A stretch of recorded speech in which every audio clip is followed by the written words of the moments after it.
Hey guys, it's me again, Mr. Joshua, and today we are doing another Gundam MSA review. And today we are reviewing something a little special.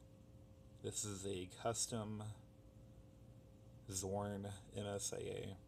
And before we get into it, this is a custom that I copied. That's where I actually copied this from a buddy of mine, Mr. Joshua Gundam, Army of Toys. Yeah, like I said, I got this idea from him a while ago. He actually uses this guy in his Gundam Father of Peace episodes. This one's not officially his. This one's mine. I just did a custom build to try and make it look as much as his Zorn as possible. And it looks pretty cool. You know, this guy was originally green. I think it was like a Neuros Gundam or something, but he was originally green.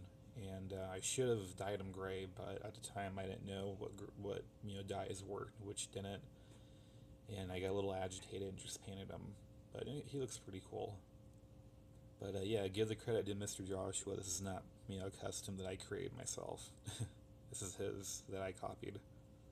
And the reason why I copied it is because I loved it so much that I wanted one for myself, and I asked him for an Axel Gundam and a Zorn if he had any to spare, and unfortunately he didn't, which kind of sucked, and I was like, oh, come on, I really want one in the worst way, so I did next best thing, I built one. And what was really cool about this figure that I made was that, the shoulder pads that he has, that's Death Sights. I think a version, which one? Like the second one? I think it's the first one. But yeah, that's where the arm pads come from. Well, the shoulder pads. And the backpack itself, also comes from Death Scythe. And don't worry, I didn't destroy a perfectly good Death Scythe, to get these parts. I actually resin casted these. I resin casted both shoulder pads and the cool little, jetpack. The jetpack, it was really weird because that jetpack was like easy to do, surprisingly. And it's got really good detail. I glued it in there, or else I would have popped it out and showed you guys. But he's got really good detail in there, surprisingly. I mean, it's insane.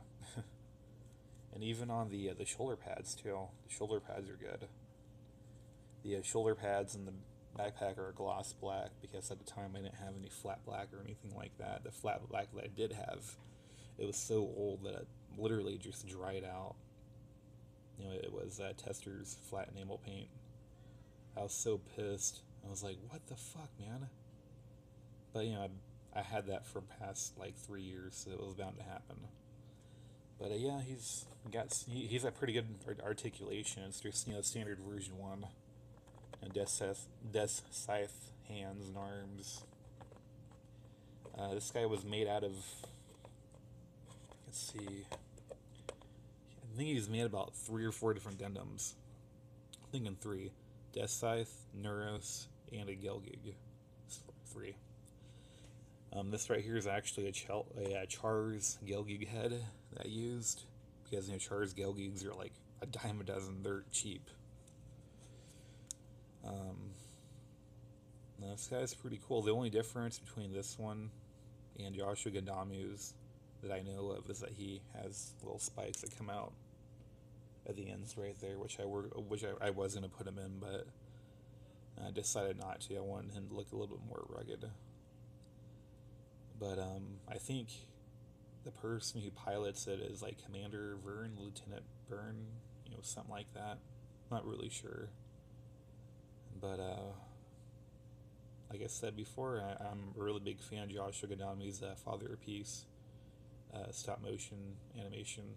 You guys should check it out. It's pretty cool. He does this stop motion TV show. And it's about Gundams and stuff, and he made up his own Gundam, and it's pretty cool stuff. He really inspired me to do what I do today, which is battle scarring, recoloring, and making customs like you see here.